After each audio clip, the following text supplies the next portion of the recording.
ഇപ്പോൾ വാർത്തകൾ നിറയുന്ന തിരുവിതാംകൂർ ദേവസ്വം ബോർഡാണ്. ശബരിമലയിലെ സ്വർണ്ണ കവർച്ചയുമായി ബന്ധപ്പെട്ട തിരുവിതാംകൂർ ദേവസ്വം ബോർഡാണ് വലിയ വിവാദത്തിൽപ്പെട്ടിരിക്കുന്നത്. ദേവസ്വം ബോർഡിന്റെ മുൻ പ്രസിഡന്റുമാർ ജയിലിൽ കിടക്കുന്നു. ആഗോള അയ്യപ്പ സംഗമം. പക്ഷേ ദേവസ്വം ബോർഡുകൾ വേറെയും ഉണ്ട് തട്ടിപ്പ്. വേറെ മലബാർ ദേവസ്വം ബോർഡിന്റെ വലിയ വാർത്ത ഇപ്പോൾ പുറത്തു വരുന്നുണ്ട്. നമുക്ക് ആ വാർത്തയിലേക്ക് ഒന്ന് പോകേണ്ടതുണ്ട്. മലബാർ ദേവസ്വം ബോർഡിലും സ്വർണ്ണക്കൊള്ള നടന്നിരിക്കുന്നു. ഇതിൽ അന്വേഷണം വഴിമുട്ടി നിൽക്കുകയാണ്. ദേവസ്വം ബോർഡിലെ 60 പവനിലേറെ സ്വർണം നഷ്ടപ്പെട്ടിട്ട് ദേവസ്വം പ്രസിഡന്റ് സ്ഥിരീകരിച്ചത് 4 മാസം പിന്നിടുമ്പോഴാണ്. പക്ഷേ സ്വർണം ഇതുവരെ കണ്ടെത്താനായിട്ടില്ല.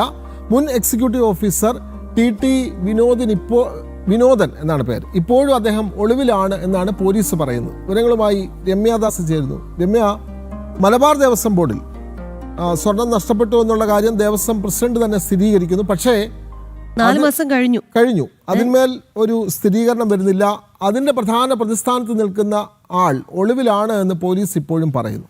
അപ്പോൾ എന്താണ്, അന്വേഷണം നടക്കുന്നുണ്ടോ അതോ പോലീസും ഈ ആരോപണ വിധേയനും അതെ ഉള്ളൊരു ഒത്തുകളിയാണോ? എന്താണ് സംഭവം രമ്യാദാസ്?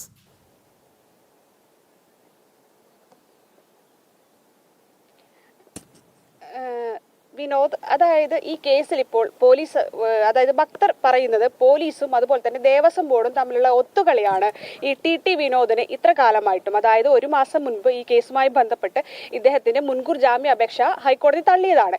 ഈ തള്ളിയിട്ടും ഈ വിനോദൻ, അതായത് ടി വിനോദൻ ഈ പേരാമ്പ്രയിലെ വീട്ടിൽ നിത്യേന വന്നു പോകുന്നുണ്ട്. ഈ പോലീസിന്റെ മൂക്കിൻ തുമ്പത്താണ് ഇത്തരം കാര്യങ്ങളൊക്കെ നടന്നിട്ടും ഇയാളെ പിടിക്കാൻ കഴിയാത്തത് ദേവസ്വം ബോർഡും അതുപോലെ തന്നെ പോലീസും തമ്മിലുള്ള ഒത്തുകളിയാണ് എന്നാണ് ഭക്തർ ഉൾപ്പെടെ ഈ വിഷയത്തിൽ നിലവിൽ ഇപ്പോൾ ഉയരുന്ന ആരോപണം. കാരണം കഴിഞ്ഞ ഒക്ടോബറിലാണ് ഇത്തരത്തിൽ ഈ കോട്ട ക്ഷേത്രത്തിൽ, അതായത് മലബാർ ദേവസ്വം ബോർഡിന് കീഴിലുള്ള ബാലുശ്ശേരി കോട്ട ക്ഷേത്രത്തിലെ സ്വർണം ഇത്തരത്തിൽ വിനോദൻ അപഹരിച്ചിട്ടുണ്ടെന്നുള്ള കാര്യം ഈ ദേവസ്വം ബോർഡ് പ്രസിഡന്റ്, മലബാർ ദേവസ്വം ബോർഡിന്റെ പ്രസിഡന്റ് സ്ഥിരീകരിക്കുന്നതും ഈ വിഷയത്തിൽ പരാതി നൽകുന്നതും.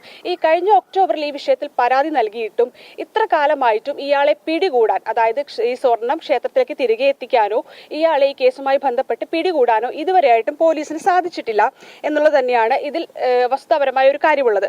കാരണം ഈ ഇപ്പോൾ നിലവിൽ പുറത്തു വന്നിട്ടുള്ളത് മലബാർ ദേവസ്വം ബോർഡിന് കീഴിലുള്ള 2 ക്ഷേത്രങ്ങളിലെ കണക്കുകളാണ്. അതിലാണ് ഈ 60 പവൻ എന്നുള്ള കണക്ക് പുറത്തു വരുന്നത്. എന്നാൽ ഈ പരാതി നൽകാതെ ഈ മലബാർ ദേവസ്വം ബോർഡിന് കീഴിലുള്ള 10ഓളം ക്ഷേത്രങ്ങളിൽ നിന്നും ഏകദേശം 100 പവനിലധികം സ്വർണം ടി വിനോദൻ അപഹരിച്ചിട്ടുണ്ട് എന്നുള്ളതാണ് പുറത്തു വരുന്ന കണക്കുകൾ. എന്നാൽ ഈ വിഷയവുമായി ബന്ധപ്പെട്ട് പരാതി ഒന്നും ഇതുവരെയായിട്ടും ഈ മലബാർ ദേവസ്വം ബോർഡ് നൽകിയിട്ടില്ല. നിലവിൽ ഈ 2 ക്ഷേത്രങ്ങളിലെ, അതായത് ബാലുശ്ശേരി കോട്ട ക്ഷേത്രത്തിലെയും അതുപോലെ തന്നെ മറ്റൊരു ക്ഷേത്രത്തിലെയുമാണ് പരാതി നൽകിയിട്ടുള്ളത്.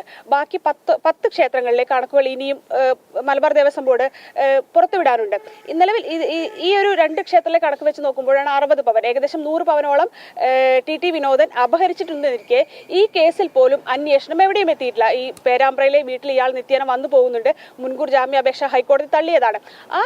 ഈ ഒരു വിഷയത്തിലാണ് ഇത്തരത്തിൽ ദേവസ്വം ബോർഡും അതുപോലെ പോലീസും കൃത്യമായി തന്നെ ഒത്തുകളിക്കുകയാണ് എന്നുള്ളൊരു ആരോപണം പുറത്തു വരുന്നത്.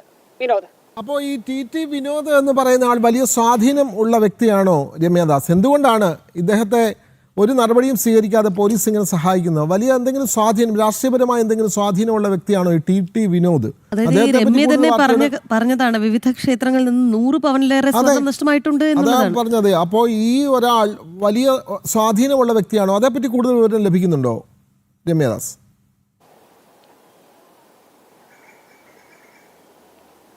വിനോദ്, തീർച്ചയായും ഈ വിഷയത്തിൽ നമുക്ക് പറയാൻ കഴിയുന്ന ഇയാൾ ഒരു CPM പാർട്ടിയുടെ അനുഭാവി തന്നെയാണ്. അതുകൊണ്ട് തന്നെയാണ് ഇത്തരത്തിൽ അന്വേഷണം മറ്റു രീതിയിലേക്ക് പോകാത്തതും ഇയാളെ പിടികൂടാൻ പോലീസ് ശ്രമിക്കാത്തതും എന്ന് തന്നെയാണ്. കാരണം പോലീസിന് വിചാരിച്ചാൽ തീർച്ചയായും ഈ ടി വിനോദിനെ കണ്ടെത്താവുന്നതും പിടികൂടാവുന്നതും ഒക്കെയുള്ളൂ. പക്ഷെ ഇയാളുടെ പോലീസിന്റെ മൂക്കിൻ തുമ്പത്താണ് ഇയാൾ നിത്യേന വീട്ടിൽ വന്ന് പോകുന്നുണ്ട് തുടങ്ങിയ കാര്യങ്ങളെല്ലാം പോലീസിനും അറിയാം. പക്ഷെ ഇയാൾ നിലവിൽ സംസ്ഥാനം ഭരിക്കുന്ന പാർട്ടിയുടെ ഒരു അനുഭാവി തന്നെയാണ്.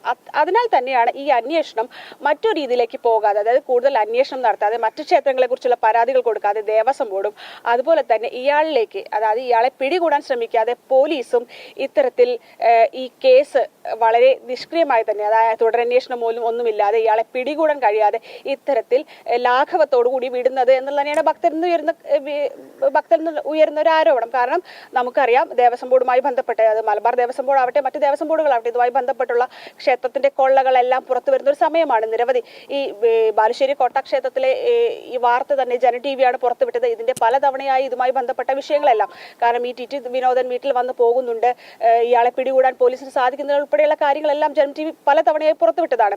ഈ ഭക്തരുടെ ഉൾപ്പെടെയുള്ള പ്രതിഷേധങ്ങളും വൻതോതിൽ അവിടെ ഉണ്ടായിട്ടുള്ളതാണ്. എന്നിട്ടുമാണ് ഇത്തരത്തിൽ പോലീസും അതായത് ദേവസ്വം ബോർഡും ഈ ഒരു ഒത്തുകളി തുടരുന്നത്. അതായത് ഇതിൽ നിലവിൽ നമുക്ക് പറയാൻ കഴിയുന്നത് രാഷ്ട്രീയമായി തന്നെ സ്വാധീനമുള്ള ആളാണ്, ഭരണപക്ഷ പാർട്ടിയുടെ ഒരു അനുഭാവി തന്നെയാണ്. അതിനാൽ തന്നെയാണ് ഇത്തരത്തിൽ പോലീസും ദേവസ്വം ബോർഡും ഈ വിഷയത്തിൽ ഇത്തരത്തിലൊരു നിലപാട് സ്വീകരിക്കുന്നതെന്നാണ് നമുക്ക് മനസ്സിലാക്കാൻ സാധിക്കുന്നത്. അതെ, വിനോദ്, ഭരണകക്ഷിയുമായി സ്വാധീനമുണ്ട് എങ്കിൽ പിന്നെ എന്തും നടത്താമെന്നുള്ളതാണ്. അതായത് അന്വേഷണത്തെ അട്ടിമറിക്കാം, അവർക്കെതിരെ ഒരു നടപടിയും സ്വീകരിക്കാതെ കുറേ കാലം മുന്നോട്ട് കൊണ്ടുപോകാം. പക്ഷേ ഇത് എത്ര കാലം പോകും എന്നുള്ളതാണ്. ഇനി അഥവാ അറസ്റ്റിലായാൽ പുറത്തിറങ്ങുകയും ചെയ്യാം. അതെ, പുറത്തിറങ്ങുകയും ചെയ്യാം.